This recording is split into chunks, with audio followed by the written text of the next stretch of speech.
અમદાવાદની વાત કરીએ તો અમદાવાદમાં શેર બજારના બાજીગર પિતા પુત્ર પર એટીએસ ડીઆરઆઈની મોટી કાર્યવાહી।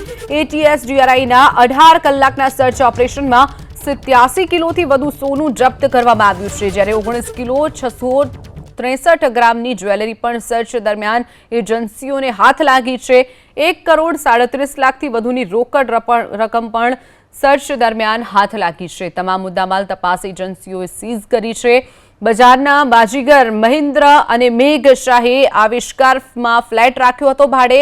મૂળ ડીસાના અને હાલ મુંબઈ રહેતા મેઘ શાહને ભાડે આ ફ્લેટ રાખી અને મેઘ શાહની બહેન પમ્મી શાહ આવિષ્કાર ફ્લેટમાં ચોથા માળે વસવાટ કરે છે। એટીએસને મળતી માહિતી મુજબ ડીઆરઆઈને સાથે રાખી તેને દરોડા પાડ્યા હતા।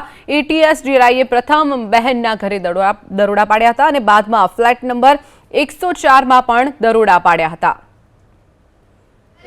આની વિડીયોગ્રાફી હેઠળ એ ઘરની ઝડપી કરવામાં આવેલી।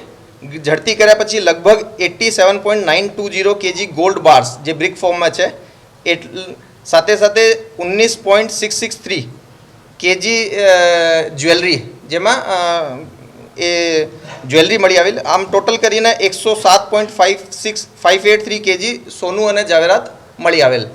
એ જગ્યાથી 11 જુદા જુદા બ્રાન્ડ્સના લક્ઝરી ઘડિયાળો પણ મળ્યા છે। પ્રારંભિક રૂપે આ બધું મુદ્દામાલ જે છે આની કિંમત 100 કરોડથી વધારે છે અને 1 કરોડ 37 લાખ જેવો કેશ પણ એ જગ્યાથી મળી આવેલ છે।